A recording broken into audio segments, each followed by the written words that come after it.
we're going to deliver better results if we're inspiring the people around us to show up and be there, right? Because it's a ripple effect. So it's our humanity that inspires happiness, and it's happiness that drives success. Success doesn't make people happy. Happiness drives success. I've been thinking a lot about the word happiness lately. It's our birthright. And since May is Mental Health Awareness Month, I've really bumped it up a notch to support my own emotional well-being and find new ways to be kind to my mind and yours. I like a good challenge. And holistically speaking of challenges, if you are part of the free Brain Candy Challenge that I'm hosting all month long on Instagram and TikTok, you know what I'm talking about. If you haven't joined the party yet, it is not too late. The links are on the podcast page, and all you have to do is follow the hashtag Brain Candy Challenge on social media with thousands of others who are joining me to bring joy into their lives with simple daily activities that only take minutes. I think you'll really enjoy it. A little spark of joy and happiness in the day is always a good thing. Claudia Williams and I had a really beautiful conversation about this very topic, happiness. I mean, it kind of comes with her territory. Considering she worked at the sweetest place on earth, she even had a group of supportive people that she worked with at Hershey that she coined her Chocolate Posse. Talk about a sweet deal. Today, she considers herself a recovering attorney because time away from home matters, and so does friendtorship, a word she coined that incorporates friendship, mentorship, and leadership, not only in the workplace, but in the home as well.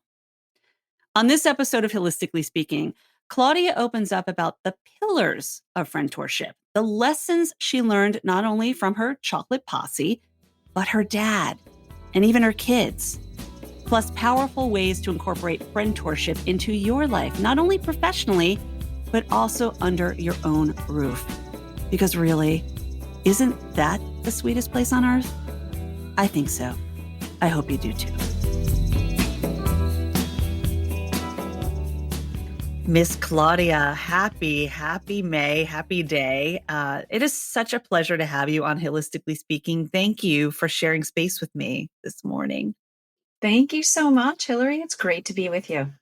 Well, I have to say that the first thing that caught my eye about Claudia Williams was her love for wordplay with friendtorship. And as someone who loves wordplay as well, holistically speaking, I gravitated to that. And when I watched your TED Talk, it really made sense to me. So thank you for being here. Thank you for sharing your friendtorship. And I just can't wait to share you with listeners.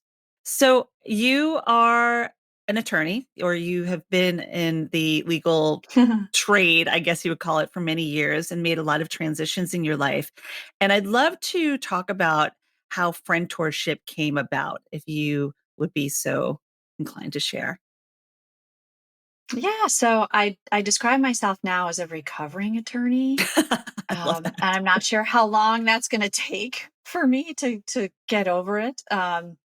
I loved the coaching, counseling, strategy part of my work. I didn't like going to court or arguing for a living. So after being in the space and figuring out the pieces that I loved, I decided to step away from the arguing piece and focus on what I love to do. And that's how I started my own business and began coaching and consulting. Isn't that really what it's all about, is creating the passion, like the passion and purpose? Yeah, definitely. So you moved into the coaching line of things. Yes. And it was just over 7 years ago that I started this gig and said, I don't know exactly what I'm going to do. I know I can do this much. Let's kind of see what happens, and I'll give it a try. And if worse comes to worse, I can always go back to being a lawyer. I really didn't want to. But it was actually through my work as an attorney that friendship came about, because I was chatting with some former law colleagues of mine. I call them my Chocolate Posse because they were my besties when I was working at the Hershey Company. And we were talking with each other about how we were such good friends with each other, and we were mentors for and with each other, and we were all in this leader space, and we blurted out the word frienter. And and one of my colleagues said, Claudia, you should run with that, because I said, there's something there. We're friends, we're mentors, we're leaders. And and my friend Lauren said, Claudia, run with it, run with it, build it. You're the one, go do it. And I said, I am. And my other friend Lois, who's in the Chocolate Posse, she is an IP attorney. So I said, Lois, I'll hire you. And so this is where we're these resources for each other. So Lois took me down the intellectual property Mhm. journey, and I started building out the pillars of friendship Mm. from there. It's amazing when we stumble on something like that. I mean, when I did that for Holistically Speaking, you come upon something, or as I love to call it, a falling into, because it's really what it is. Hmm. Like life is such a falling into, that you just realize you have to run with something when it really feels good in your body, right? Even if there's people who are like, I don't get it, right? Because you get it. Yeah. And that's what really matters. And I did. And I heard that a lot too, right? That, oh, what is friendship? And this is touchy feely and mushy, and I get it. And it is, but it's also really purposeful, Mm, because the foundations of friendship and mentorship and leadership across life, mhm, it's fundamental. So it's not about being besties with everyone, but it really is the core foundations of respect, trust, loyalty, connection. And what is it we think the qualities and characteristics of great leadership are? Who have been those people in our lives? Why did we think we were great? And by the way, are we showing up like that? Because if not, what is it we need to do right now? ugh, that hits And me it's so about hard. putting all of that together. Yeah. And the other thing is, when I was watching your TED Talk, and you really touched on the fact that this doesn't necessarily only have to be in the workplace. And I know you went through a lot of the statistics, and look, this is now we're dealing with the great resignation, where people are walking away from the office Hmm. space. So for it's even more important for us to realize how to connect with people on that friendship and mentorship and leadership level, not just in the workplace, but back in your own home. And the story you shared about your dad and then about your daughter Hmm. really resonated with me, because it just Mm, reminds me that it doesn't have to be in the cubicle space where these things occur. It's the world cubicle. It's walking past anyone in the cubicle of life, right? So I really would love for you to elaborate on the friendship model and how we can hmm. incorporate this into our lives. And then we'll get a little more personal. Sure, sure. So I heard this quote, and it is sometimes attributed to Theodore Yeah. Roosevelt, but it's not confirmed. But people don't care how much you know until they know how much you Mm, care.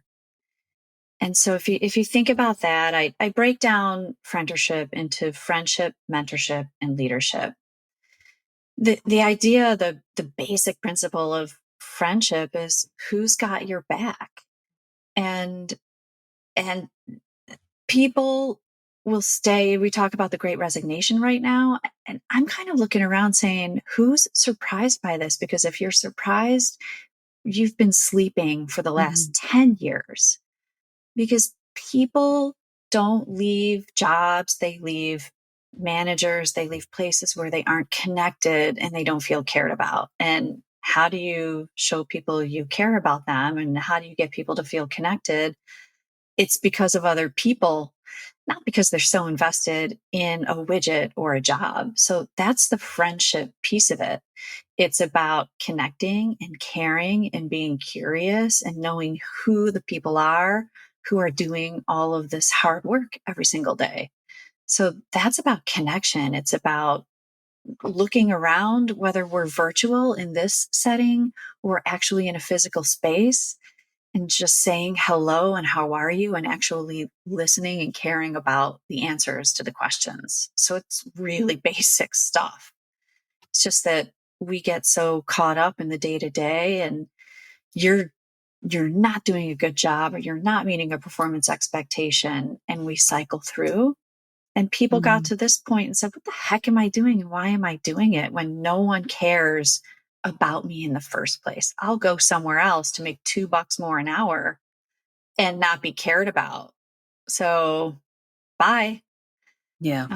So this is about humanity, and to be curious and to care is not about money, right? So this is what blows my mind.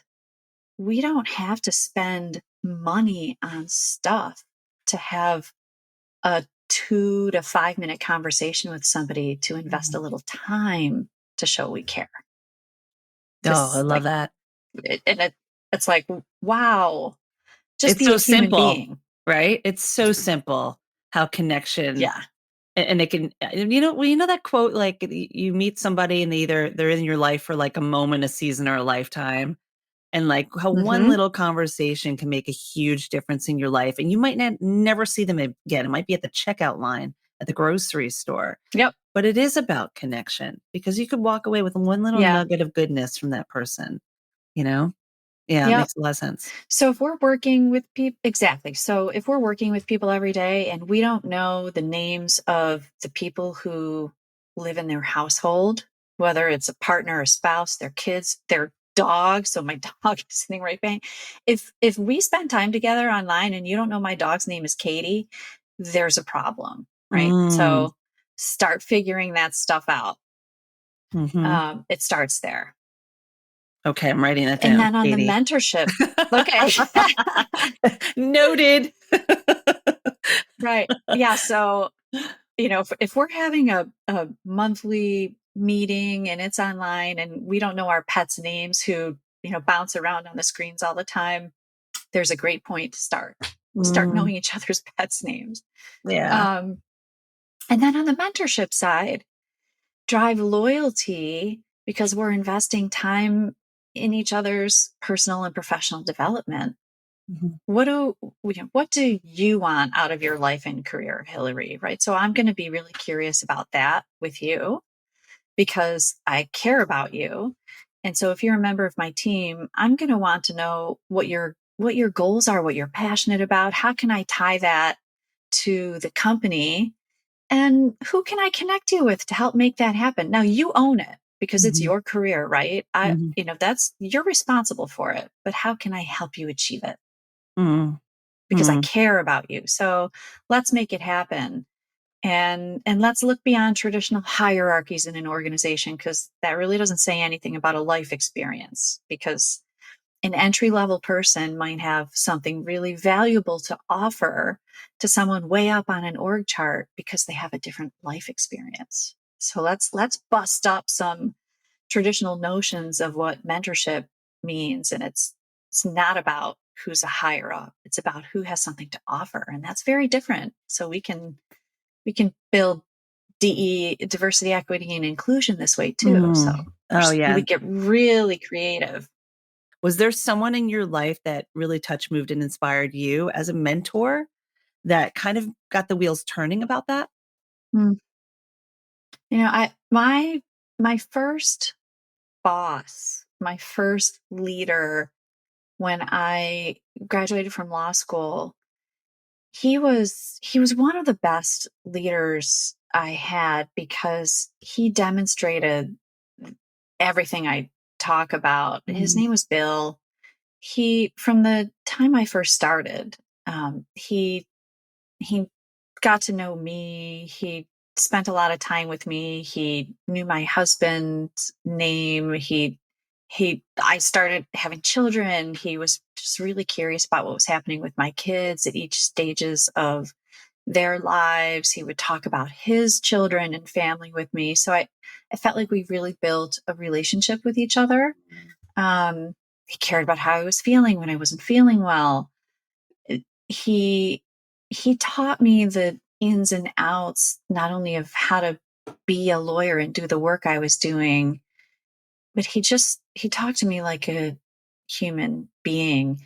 And I mean, one of the best things was when we were flying together, and I hate flying. I hate it. And one of the most human things he ever did was in between flights, we were walking through the airport and he's trying to have an intellectual conversation with me about how planes operate. And I looked at him, I said, "Can you please just shut up?" And he said, "I don't understand. You're a smart person." I said, "This has nothing to do with intellect. This is emotional for me." And so he dragged me over to a bar and he said, "What do you drink?" And I said, "Vodka." And he ordered me a double shot and he said, "Drink it." And I said, "Thank you. You finally get me." And Yeah. and I will never forget that because he just wanted to help take the edge off for me before we got on the next flight together. Mm. And Yeah. that to me was one of the best, funniest, most human connecting things on top of all the teaching and everything else.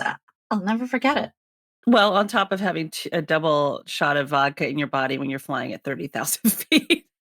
I imagine that was an Yes. interesting, it makes for you kind of release a little bit of the tension that comes with being the associate or the corporate situation, right? Yeah. Yes. Listen, I wasn't squeezing his arm hard, Mm, as hard on the next flight. yeah. So it was better for both of us. He took the edge off for me. Yeah. It's a great story. So let's get into the last part of that, which is leadership, because I think this actually leads into going back Mhm. to more of like your personal and family life. And I really love where this goes. So share a little bit about how leadership comes into this. Yeah, we go to school for years and years. Some of us, we go to the school of life. We learn stuff.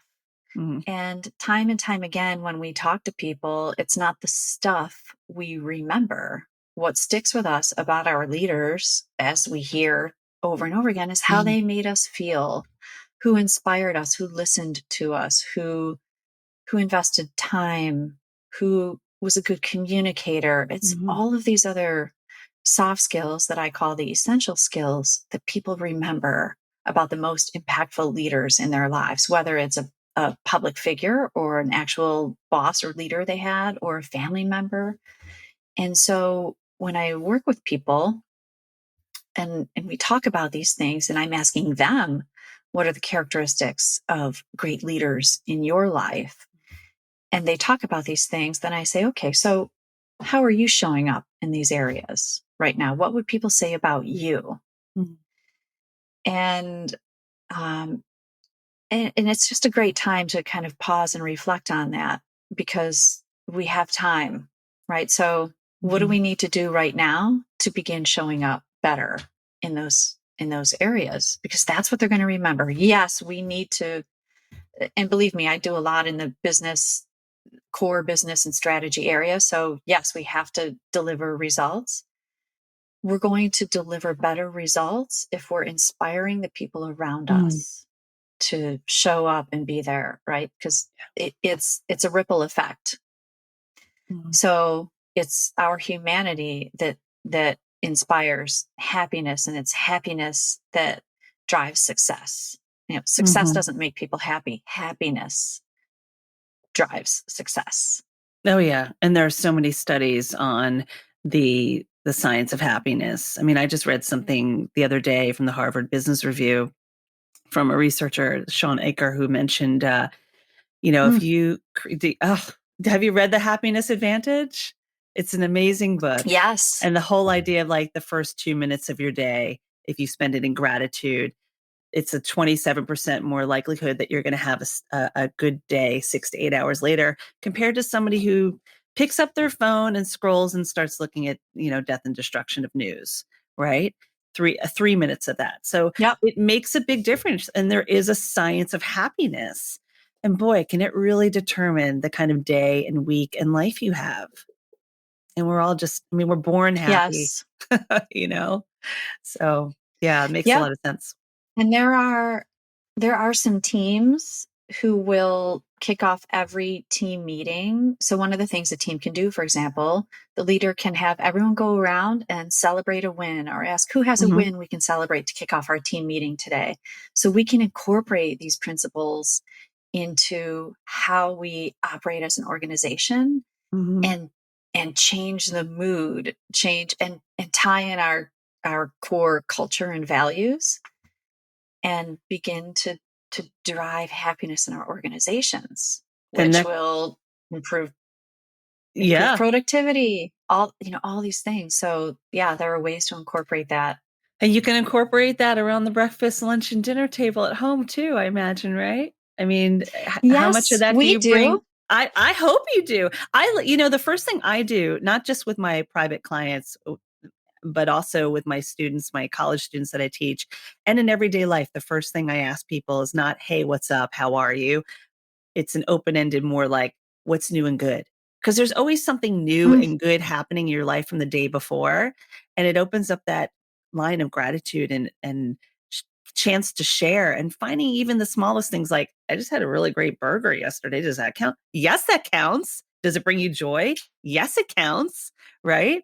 So, bringing that into your home, I can only imagine it must make for much better conversations and connection too. I love that. And so one of the things I have two daughters. Mhm. They are right now, they're 17 and 15. My 17-year-old is about to graduate from high school. Exciting. But years ago, bought them journals, and bought all of us journals. And it's a daily gratitude journal. So you start in Uh-huh. the morning, first thing you do before you roll out of bed is fill out your expectation and your gratitude for the day. Excuse me. And then before you go to bed at night, you Mm. fill in your gratitude, you fill in kind of the what happened today that I'm grateful for. And then as a family, during our family dinners, we take turns every day, and one of us at the dinner table has to say three things we're grateful for from the day, and then we Mhm. talk about it. We laugh our butts off because we come up with some really good deep things, but we come up with some of the silliest things too. But even the littlest thing. Mhm. But it to your point, I mean, it creates great conversations. Yeah, it definitely does.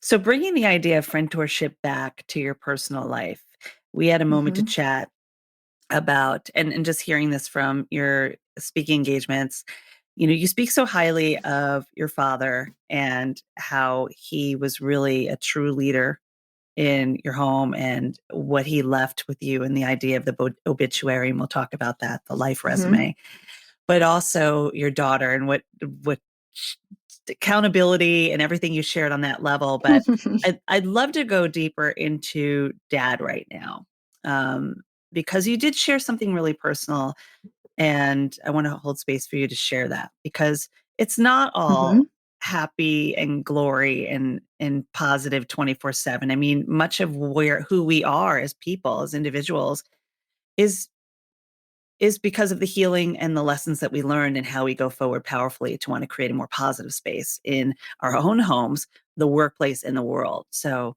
can you elaborate on that a little bit? Yeah, sure. So, I don't have a memory from my childhood of my parents being happily married. And when I say happily married, I think of my own relationship with my husband. I don't have a memory of my parents sharing their bedroom together. My mom slept on the couch my Mhm. entire childhood. I was the home on the street where the police occasionally showed up. And so one of my parents would call the police on the other. They occasionally threatened to kill each other. I remember knives being, um, held and waved around at each other. I remember a time when my mom was just kind of grinding and just picking and picking at my dad, and my dad did a clean sweep of the dinner table with his arm, and Mm. we're Italian Americans, and the pasta and the plates and everything just went flying across the kitchen.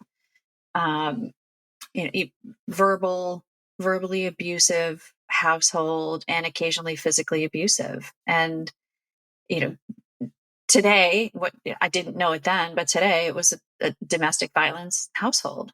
Mm. And, and I describe my parents as two really good people, individuals who were toxic together. And I'm the youngest of four girls, and the sister closest in age to me is 4.5 years older. So I had my 4 years of high school. I was like an only child in my Mm. house. So I had 4 years with what I call these two crazy parents all by myself. And I remember feeling like I just never really wanted to have friends over very often because I never knew what kind of mood my mother would be in. She was kind of volatile. She, as an adult, I know she was so unhappy. Mm. All right, so I saw things differently as I got older. I I now understand my mom was so moody because she was so unhappy. And my parents just believed, my father especially believed, it's best to have two parents in the house when you have a child living at home.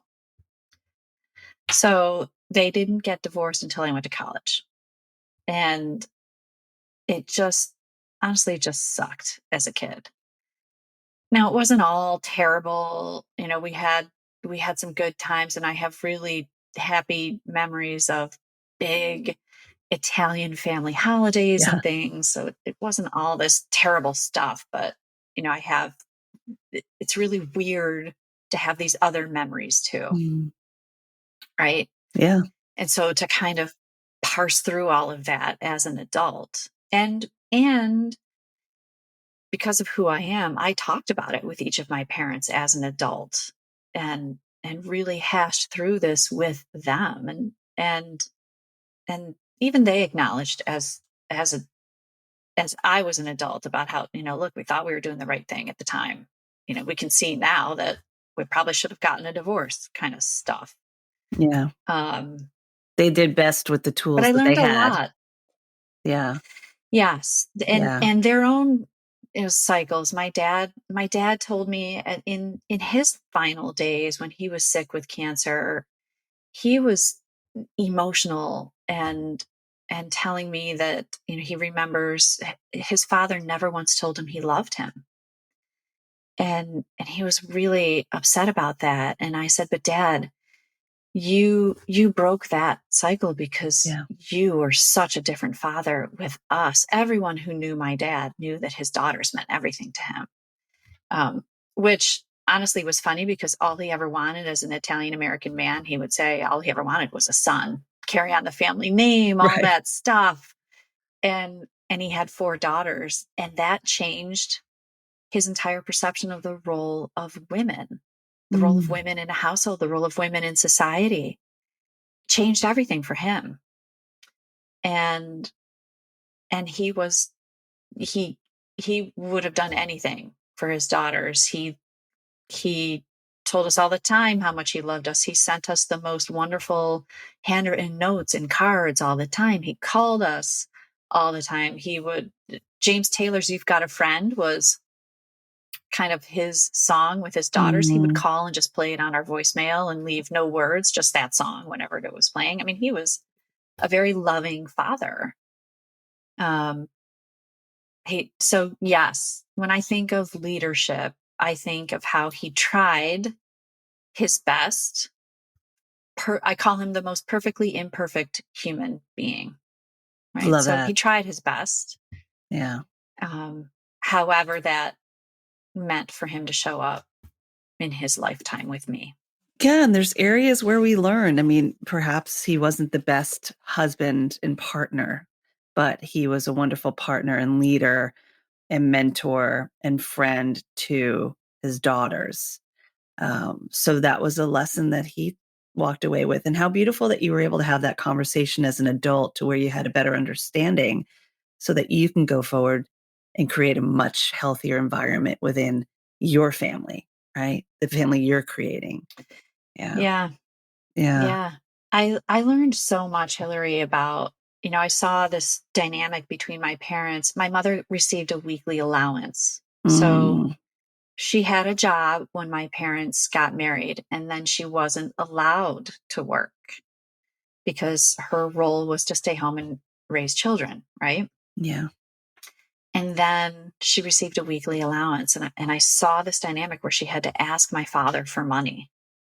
Mm, And and then because they didn't get along, it was a battle. Every dollar spent, it was just a constant argument over mm, money. So I knew I never wanted to argue over money. And I knew I was never going to be dependent upon anyone for money. So I knew I was always going to be financially independent. And then at the same time, it was my father's mission to make sure his daughters were financially independent and never had to rely on anyone for money. So it was just like this whole weird dynamic.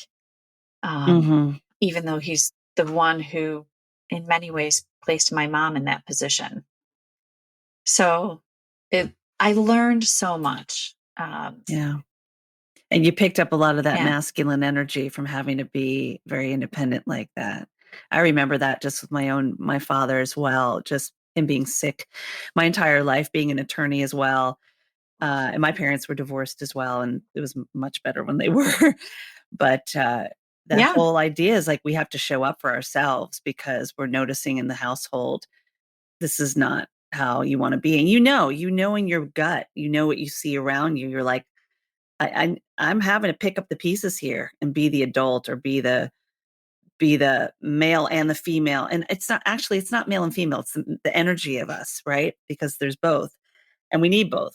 But, when you're witnessing what your mom went through, having to be like living in the house with her boss in a way, which we kind yes, right? And constantly having to ask for, you never find your respite because your home is also the work environment, right? So finding that beautiful balance. yes. Yeah. So after they were divorced, and not to speak for your mother in any way, but did you Hmm. notice there was kind of like a, like a breath, a sigh? I mean, what was the energy like after that? What did you witness with your mom? Yeah. Uh, I, I witnessed relief. Yeah. The divorce was ugly. Mhm. But after that, my mom was a happier person. She had her girlfriends. She started to go out and do things, and Oh, she seemed did to you enjoy life. And then she had grandchildren. And the great thing about my mom was that she was able to verbalize to us that she felt like her grandchildren were her chance to sort of make up for, Mhm. or it kind of make up for times where she wasn't the best mom Mhm. to us. She felt like her grandchildren was kind of like a second chance. Her Mm. grandchildren were second chance for her in the ways where she wasn't a great mom, and she was a wonderful, wonderful grandmother to her grandchildren. Well, the Um, benefit to that is that you also get to send them home. yes, You always hear that about grandparents who are like, "I love being a grandparent. I could do everything I got to do with my child, but when I'm done, I'm done. Bye, go home." yeah, Right? that is so true. That is so true. And they do all the fun And then, stuff. yes, and Right. the other thing is together. The grandchildren was Mhm. the time my parents could be in places and spaces together Mhm. and be kind Mhm. and kind to each other. Good conversations. In fact, we moved into our house in 2007 and kind of said to everyone, "Hey, we're not traveling for Christmas. Our door's open for anyone who'd love to come to our home for Christmas and celebrate with us here in our home." Our kids were little. Mhm. And my father remarried. So my father and his wife picked up my mother, and they all drove here to our house for Christmas together. It was like a whole new Dynamic. situation. Yeah. And it was a completely different dynamic. Everyone was finally getting along. And so adult like new adult life, it was finally everything finally came together. There's a level of tension that's removed too. I remember that happening on many occasions and seeing that with other friends and family that have been through divorces, that the tension is removed, the financial responsibility that's shared, the being under the same roof. You're removing the negative toxic energy because you're not dealing with that person on a more personal level. But the whole idea that you're removing some of the real personal stuff that as a home and sharing a home together that you deal with, the finances, the kids, the things that you deal with on the everyday, and it can create a toxic energy if the people aren't aligned. And then when you remove that, it's like, oh, we could just be people, right? Yes. And we have something similar. We have family together, but we don't have to deal with it every day. You do see that a lot post divorce if both parties are doing the healing and the learning and the growing, right? Mm-hmm. Yeah. Yeah. Yep. Yeah. So I want to stop for just a brief moment and mention that Claudia is also going to offer a free consultation. If anyone's interested in learning Mm-hmm. more about her coaching and friendtorship, this is a really beautiful way to make a positive environment in both your workplace and your home. And also thanks to our friends over at Squadcast for holding space for this podcast to happen.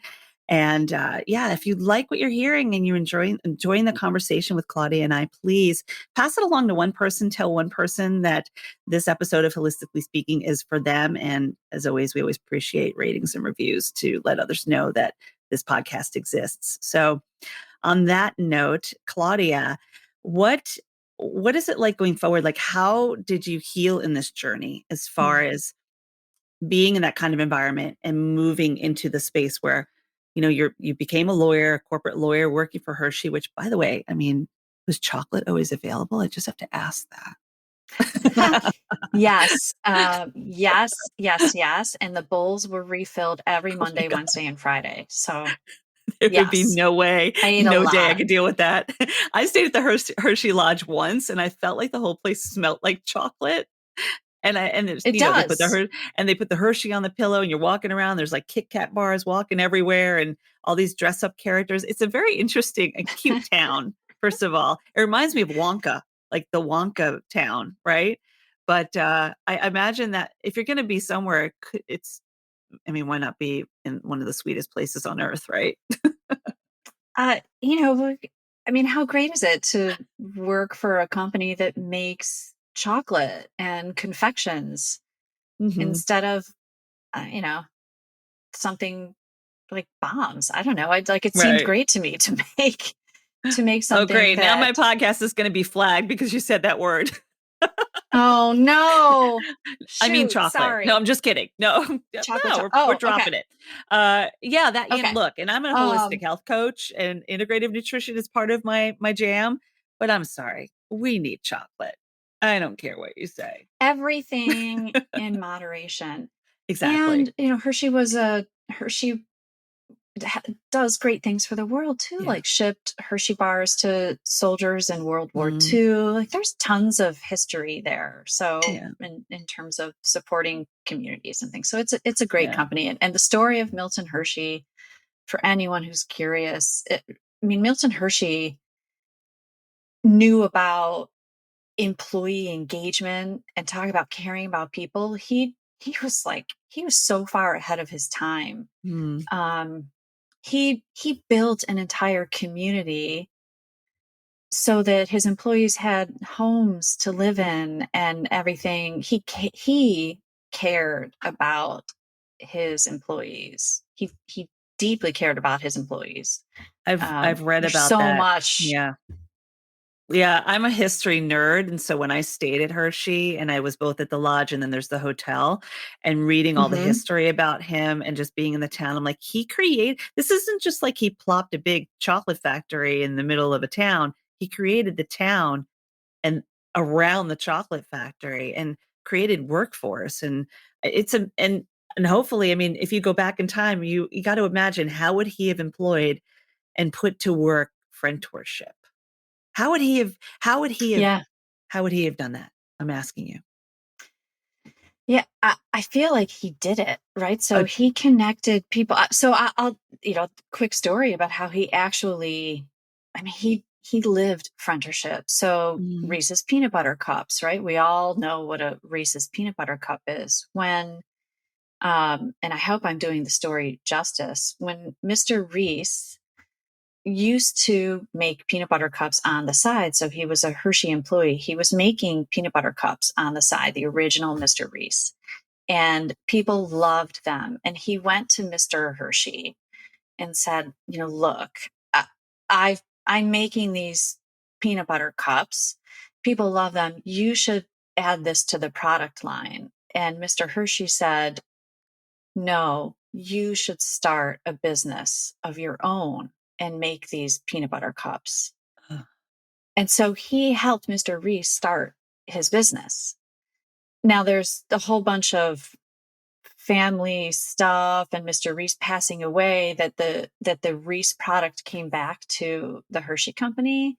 And I don't know all the ins and outs of that, but here's a man who could have easily said, yep, thanks very much. I'm gonna do this right from the very beginning. And Mm, instead it's, here's someone, he didn't take advantage. He said, no, here's how you start a business. This is your thing, not mine.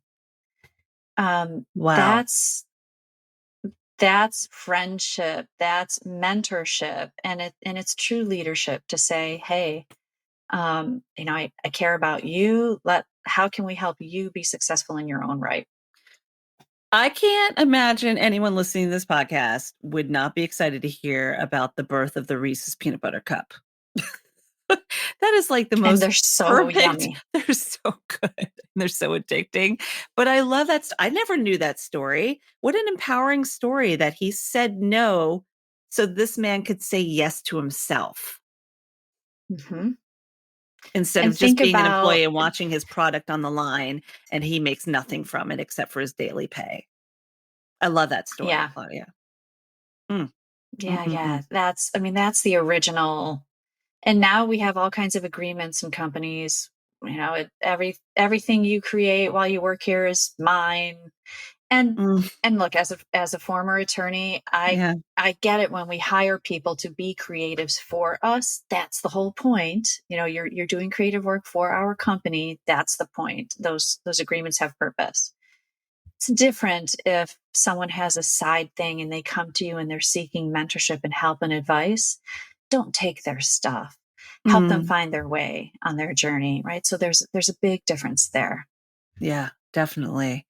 So, speaking of Hershey and walking away from the corporate life, I very curious to know why you made that choice. I mean, obviously this is a huge business. You were working with it and on a very high level in as a attorney there. What made you say no, no more? Mm. There were two huge factors for me. One, from a work perspective, I loved the coaching, counseling, seeing the forest through the trees, strategic part of what I did. I hated the arguing piece of it. And I was getting to a point where being the cleaner as a lawyer and reverse engineering the problems to figure out where the breakdowns were and what went wrong, I saw patterns over and over again. Mm, And I kept thinking, gosh, why wasn't anyone intervening here? Or if only, I said, if only so many times, if only someone mm, stepped in here. It was communication.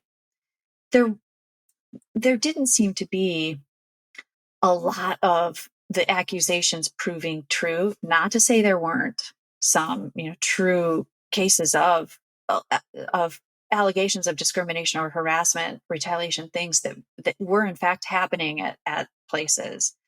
It's just that by and large, what I saw were failures, breakdowns in communication or leadership or accountability. And when we don't have all the information, we assume the worst, right? And I thought, gosh, where are all the interventions that mm, could have happened along the way? And so I decided I wanted to get in on the front end and help work with people to prevent the problems I saw. mm, And so it was that coupled with my kids. My kids were 6 and 8, 7 and 9, and I felt like this window of time that I would have to be their mom Mhm. was closing. It was getting smaller and smaller, and I was traveling the world, and I learned so much, and it was great. And I was starting to feel like, but at what cost? And and I couldn't do it anymore. I was getting on a plane to China and Dubai, and my younger daughter, my boss had come to pick me up, and my daughter, who was 7 then at the time, my younger daughter looked up to meet my boss for the first time and said, very matter of factly, "So, you're the reason my mama's never home." And I thought, "Oh my gosh." And it just kind of made me think. I think my Mm. daughter's trying to tell me something. And so how can I do what I love to do and be present and Mm. have a little bit more control over being present? So I told my husband I think I really want to start my own gig. And because he's a planner, he said, "Okay, Mm. well, let's build a 3-year plan." And I just nodded my head the whole time he was going through his meticulous planning stage. And I called him 2 weeks later and said, "The 3-year plan is 3 months. I gave my notice. I'm out of here." He was going to keel over, but we made it through. Wow. Well, falling into, like I said, and you're using pieces of your experience as an attorney, I'm sure, every day, but and then the experiences of your life and growing up every day. And what is my favorite quote is let your passion be your purpose, and one day it'll be your profession. And profession is a pretty broad word because it's really what you're enjoying doing every day and bringing elements of life experiences into the world, right? So, yay, Yeah. you. Thank I you. love it. I I love feel it. really, Feels good. thanks so much. Of It course. does feel Yeah. good. Yeah. So, I want to play a little game with you that I play with my guests, Okay. and it's a rapid Hmm. fire. And you're not either you've heard some podcasts and you're like, "Oh, I know what's coming." But you don't know the Hmm. words. That's where I my know I guess. don't. Okay. So, I'm going you to know take what a sip of happens here. coffee and prepare. Okay. Yes, take a swig of cough. Hopefully it's not that double shot of vodka. Okay. No. No. All right, Okay. I'm going to throw out that word and just come back to me the first thing that comes to mind. Here we go. Connection, Love. curious, Leadership. accountability, Oh, that one made me think. mm,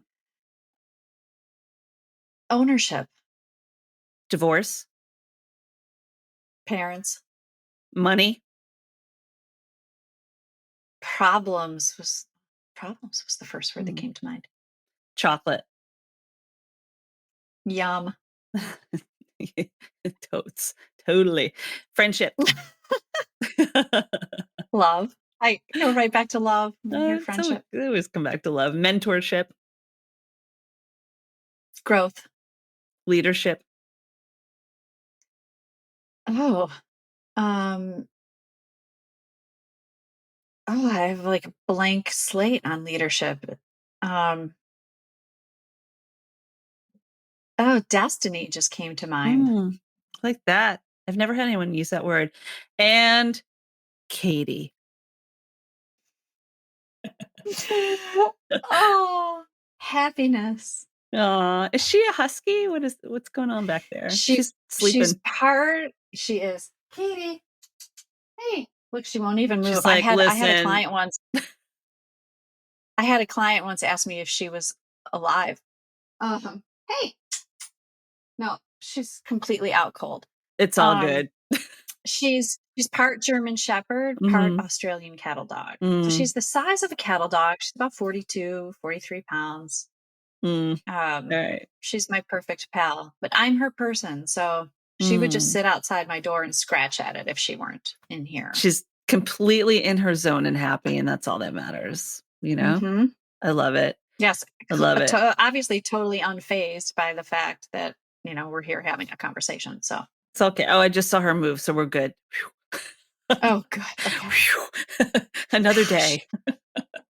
Okay. Well, listen, Claudia, this has been such a pleasure. I do want to ask if there's anything you would like to leave with Holistically Speaking listeners. You I I'm a big believer in the journey. I tell people I still don't know what I'm gonna be when I grow up, and Yeah. I'm okay with that, and I would encourage people to be okay with and then fill in the blank.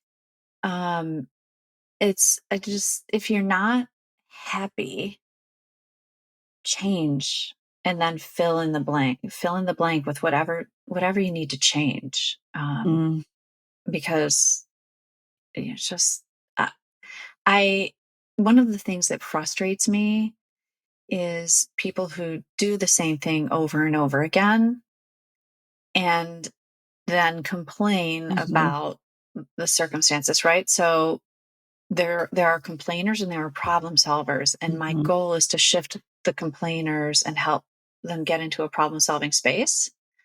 And that's more on the personal level. On the professional level, you know, it's find the thing, like find your joy. mhm. Because once you get into that space, it's not Yeah. work anymore. True. One thing I So, always say and is I choose to I choose to choose, right? You choose to choose. yeah, You can make a different choice if it's not yes, working for you. Find a way. Yeah. yes. And Mm, find the people who will help you. So there are always people who will help. mhm. Great. Good advice. Great. Thank you so much. I appreciate having you here. I know my listeners will love you. There's a lot of people walking away from that corporate space, and not to say that the corporate world is bad. It's good for we need that, but there's a lot of people Mhm. making different choices in their lives, especially right now. We're seeing a lot of, and this is another buzzword, pivoting, and that's Yeah. okay. That's okay, and this is the kind of conversation that will help people realize they're not alone. And it's okay to make a Yep. different choice. So thank you. Yes. Thank you so much. Thank you. If you're looking to level up on your Friendtorship, check out the podcast page to find out all the info you need to connect with Claudia through her website or even social media. And a reminder, I would love to have you join me daily all month long during the Brain Candy Challenge. Just follow the hashtag Brain Candy Challenge on my Instagram at Hilary Russo or TikTok at HIListically Speaking as we explore the sweetest ways to be kind to your mind and share it with a friend, because together we're better. You can also set up a complimentary discovery call with me to learn how to hug it out for your mental health as we put the power of active emotional well-being right back in your own hands. Just visit hilaryrusso.com/havening for more. Holistically Speaking is edited by David Zeiss with music by Lipbone Redding and recorded on Squadcast. Okay, I have a new Brain Candy Challenge to create for you today, so I'm going to end it here. So go be sweet, be kind to your mind, and don't forget to laugh.